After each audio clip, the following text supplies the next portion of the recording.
the Blues. But to give Ayres a sanctuary for his players. I probably don't have much control over the outside expectations of the people, and as long as we can keep our focus on what we have to do here, that's pretty important, and that's the thing that I'd like to see all the players do. Inside, the Cats honoured a grand final tradition, making life difficult for Max the photographer. After the team photo, the players were given the choice of how to get rid of the tiredness. And for Gary Hocking, that meant another chance to give his teammates a lesson. We've been doing that all year, Dave, so there's no need to change now. And you know, if they want to play table tennis or have a spa or have a jog or get a massage, that's entirely up to the individual. The Cats' only injury concern remains Grant Tanner. Co-captain Ken Hinkley played just over a quarter yesterday, but had an impact.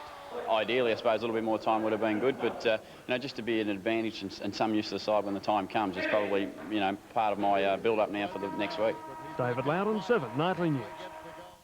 And Carlton spent today recovering from last night's bruising encounter against North, with the Blues' major concern an ankle injury to Fraser Brown. It's understood Brown is in serious doubt for next Saturday, but in a major boost, Scott Camporelli will be available. Two of the men who Carlton will look to play vital roles next Saturday were guests on Channel 7's footy panel this morning. Craig Bradley received the Sports World Player of the Year award, while Scott Camporelli was voted Rookie of 1995. After missing last night with a back injury, Camporelli is itching to be a part of the Blues grand final lineup. This time last year I was playing in the AFL grand final for my local team, and in a year I'm coming across and playing an AFL one, so yeah, it has happened pretty quick. Over 70,000 fans braved the elements last night in what was a bruising affair. Recovers, Dean crunched down by Swass. Dean had to be stretchered off, while Brown added to the Blues' woes, suffering that ankle injury. But Carlton dug deep and took a 37-point lead into half-time. Looks all right off the boot, it's a beauty! But North showed great fight in the third quarter, keeping the Blues goalless and slashing their lead to just 19 points at the last change. But a 7-goal final quarter blitz spelt the end for North as Carlton steamrolled their way into the grand final. Left foot, gee, that's good. It's a goal. That's it.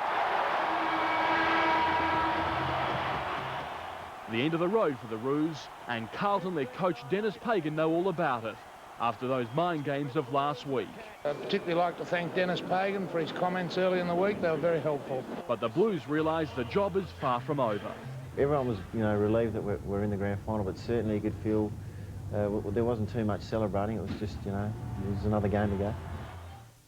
So to the last Saturday in September, and Cats legend Bobby Davis will present the Premiership Cup at around 5 o'clock next Saturday to either Stephen Kernahan or Gary Ablett.